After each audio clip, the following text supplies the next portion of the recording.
Hello everyone, আসসালামু আলাইকুম। সবার কি অবস্থা, কেমন আছেন? আই হোপ সবাই অনেক বেশি ভালো আছেন। আলহামদুলিল্লাহ, আল্লাহর অশেষ রহমতে আমরাও কিন্তু অনেক ভালো আছি। এই তো নতুন আরেকটা দিনে নতুন আরেকটা ভিডিও নিয়ে চলে আসলাম। আই হোপ আজকের ভিডিওটা আপনাদের কাছে অনেক বেশি ভালো লাগবে। তো প্রতিদিনের মতো আজকের ভিডিওটা আমি রান্নাবান্না দিয়ে শুরু করলাম। তো দুপুরের জন্য কী রান্নাবান্না করি, তো এখানে হচ্ছে আমি সরিষা আর হচ্ছে পেঁয়াজ বাটা দিয়ে ভালো করে তেলের সাথে কষিয়ে নিলাম। আর এখন হচ্ছে হলুদ আর মরিচ দিয়ে দিলাম, স্বাদ মতো লবণ অ্যাড করে দিছি। এখন হচ্ছে কেটে রাখা ইলিশ মাছগুলো দিয়ে দেব। আর ইলিশ মাছগুলো সাইজে কিন্তু খুবই ছোট ছিল, কিন্তু স্বাদ কিন্তু ভালোই ছিল।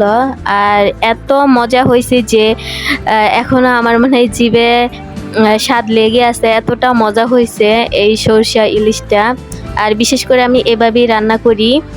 প্রথমে হচ্ছে হয়তো বা ওটা অফ ক্যামেরা করে নিচ্ছি আমি। প্রথমে হচ্ছে সরিষা আর কাঁচামরিচ একসাথে বেটে নেই, যাতে সরিষাটা তিতা না লাগে। যেহেতু আমি আজকে কালো সরষাটা অ্যাড করছি, তো কালো সরষার সাথে হচ্ছে আমি কয়েকটা মরিচও বেটে নিছি, এ কারণে আর তিতা লাগবে না। মানে কাঁচামরিচ আর অনেকগুলো পেঁয়াজ বেটে দিছি। তো তরকারিটা অনেকটা ঘন টাইপের হবে। খেতে তো এত মজার হয়েছে আর কি বলবো, মানে আমার এখনও মন চাইতেছে ওই তরকারিটা আবার আমি খাই, মানে এত ভালো লাগছিল। তারপরে হচ্ছে একটু ইলিশ মাছটা দিয়ে একটু কষিয়ে তারপরে একটু অল্প পরিমাণে পানি দিয়ে দিছি। যেহেতু এমনিতেই আমি সরিষা বাটা তারপরে হচ্ছে পেঁয়াজ বাটা ভেজে নিছি। ভেজে নেওয়ার পরে হচ্ছে হলুদ মরিচ স্বাদ মতো লবণ দিয়ে দিছি, দিয়ে কষিয়ে মাছটা কষিয়ে একটু ঝোল দিয়ে দিলাম। তো যখনই না এরকম শুকিয়ে শুকিয়ে আসবে তখন হচ্ছে নামিয়ে নেব। যেহেতু আমি সরষে দিয়ে রান্না করছি, তো ওই কারণে তেলটা উপরে অনেক সুন্দরভাবে বেশি আসছে। আর মাশাআল্লাহ খেতে অসাধারণ হয়েছে। তো তার পাশাপাশি হচ্ছে আমি মূলা দিয়ে ডাল রান্না করব। যেহেতু এখন ইউটিউবে অনেক ভিডিওই দেখি, তো অনেক নতুন নতুন রেসিপি শিখি, তো ওগুলোই বাসায় ট্রাই করি, দেখি কীরকম লাগে।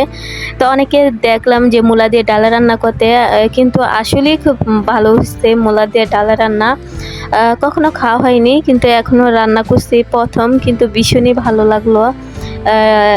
সত্যি কথা বলতে অনেক ভালো লাগছে মূলা দিয়ে ডালটা। মূলা এমনিতে রান্না করলে ভালো লাগে, ভাজি করলেও ভালো লাগে, প্লাস হচ্ছে আজকে যে রান্না করছি ডাল দিয়ে, এটাও কিন্তু ভালোই লাগছে। মূলা আগে তেমন বেশি ভালো লাগতো না, কিন্তু এখন কিন্তু মোটামুটি ভালোই লাগে। তো আমি মূলাগুলো দেখাইতেছিলাম, মূলাগুলো কিন্তু একেবারে মোমের মতো গলে গেছে, মানে এতটা সুন্দর। আর মূলাগুলো বেশ ভালো ছিল, তো একেবারেই গলে গেছে। আমি কিন্তু পাতলা পাতলা স্লাইস করে কেটে দিছি, তো সিদ্ধ হয়ে অনেকটা গলে গেছে। আর খেতেও কিন্তু ডালটা ভীষণ মজার ছিল। যেহেতু খেয়ে বয়স দিই ওই কারণে আর কি বলতে পারি। তো যাই হোক, ডাল রান্না কমপ্লিট। এখন হচ্ছে আমি আজকে আচার বানাবো। এটা হচ্ছে বিকালের ভিডিও। তো অফ ক্যামেরায় আমি চালটা সিদ্ধ করে নিছি, এখানে হচ্ছে মরিচ ফাঁকি করে নিলাম। তার সাথে হচ্ছে আমি কিন্তু অফ ক্যামেরায় আর কি পাঁচফোড়নও এটার মধ্যে ফাঁকি করে নিছি। এখন হচ্ছে যে চালটাগুলো আমি সিদ্ধ করে রাখছিলাম ওগুলো হচ্ছে একটু থেতলে নিতেছি, মানে শেষে, যাতে মশলাগুলো একেবারে মানে চালতার ভিতরে ভিতরে যায়, যাতে মশলাগুলো চালতার ভিতরে গেলে দেখবেন যে ভালো লাগবে বেশি। তো এই কারণে একটু আর কি থেতলে দিতেছি। আর এটা তো এত উপকারী একটা জিনিস আর কি বলবো। যখনই না কোনো কিছু গুঁড়া করার প্রয়োজন হয় বা ভর্তা বানাই, আমরা যখন অনেক কিছু একসাথে ভর্তা বানাই তখন এটা দিয়ে বানিয়ে ফেলতে পারি। বিশেষ করে আমরা কিন্তু সকলে আমড়ার ভর্তা, তারপরে হচ্ছে বড়ি ভর্তা, মানে এগুলো খাই যখন সবাই একসাথে, তখন কি করে এটার মধ্যেই আর কি ভর্তা করে নিই। তো যাই হোক, আমার কিন্তু চালতা শেষা শেষ। এখন হচ্ছে আচার তৈরি করব। তা আমি অনেকখানি সরষের তেল দিয়ে দিছি, আর সাথে হচ্ছে রসুন দিয়ে দিছি। রসুনটা আমি একটু ছেঁচে দিছি যাতে একেবারে আচারের সাথে মিশে যায়। তো এই তো একটু রসুনটা ভাজা ভাজা হলেই আমি কিন্তু এখানে ওই থেতলে রাখা যে মানে চালতাগুলো আছে, যেগুলো আমি একেবারে থেতলে নিছি, ওগুলি অ্যাড করে দেব, দিয়ে হচ্ছে একটু ভেজে নেব। আর আমার মনে হয় না চালতা এমন কেউ নাই যে চালতা পছন্দ করে না। মোটামুটি সবাই কিন্তু চালতা খুবই পছন্দ করে, বিশেষ করে চালতার আচারটা। আর আচার এমন কোনো মানুষ নাই যে পছন্দ করে না, বিশেষ করে সব মেয়েরাই আচার পছন্দ করে, সেটা যে কোনো আচারই হোক। তো এই চালতার আচারটা হচ্ছে আমি এভাবেই বানাই।